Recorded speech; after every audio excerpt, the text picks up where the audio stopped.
ପୁରୀ ଏମିତି ଗୋଟେ ଖାଇବା ଜିନିଷ ଯୋଉଟାକି ସମସ୍ତଙ୍କୁ ଖାଇବାକୁ ଭଲ ଲାଗେ। ହେଲେ ଆପଣମାନେ କେବେ ବିନା ଅଟା ଆଉ ବିନା ମଇଦାରେ ପୁରୀ ଖାଇଛନ୍ତି କି? ଯଦି ଖାଇନାହାନ୍ତି ତାହେଲେ ଚାଲନ୍ତୁ ଆଜି ବିନା ଅଟା ମଇଦାରେ ପୁରୀ ତିଆରି କରିବା। ତ ଏଥିପାଇଁ ପ୍ରଥମେ ଗୋଟେ କପ୍ ଚୂଡ଼ାରେ ଅଧା କପ୍ ସୁଜି ମିଶାଇକି ତାକୁ ଭଲସେ ଚୂନା କରି ଆଣିବେ। ଏଭଳି ଭାବରେ ପୁରା ପାଲିସ୍ କରିକି ଚୂନା କରିବେ।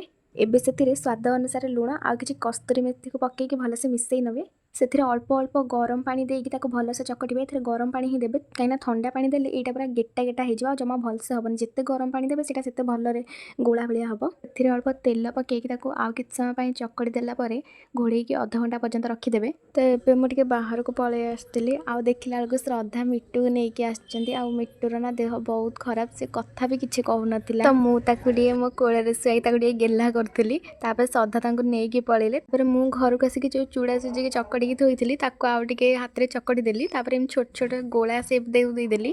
ନର୍ମାଲି ଆମେ ଯେମିତି ପୁରୀ ବେଲୁ ସେଇଭଳିଆ ୟାକୁ ବେଲି ଦେବେ। ହେଲେ ୟାକୁ ହାଲକା ହାଲକା କରି ବେଲିବେ, ଦାବିକି ବେଲିଲେ ଏଇଟା ଛିଡ଼ିଯିବ।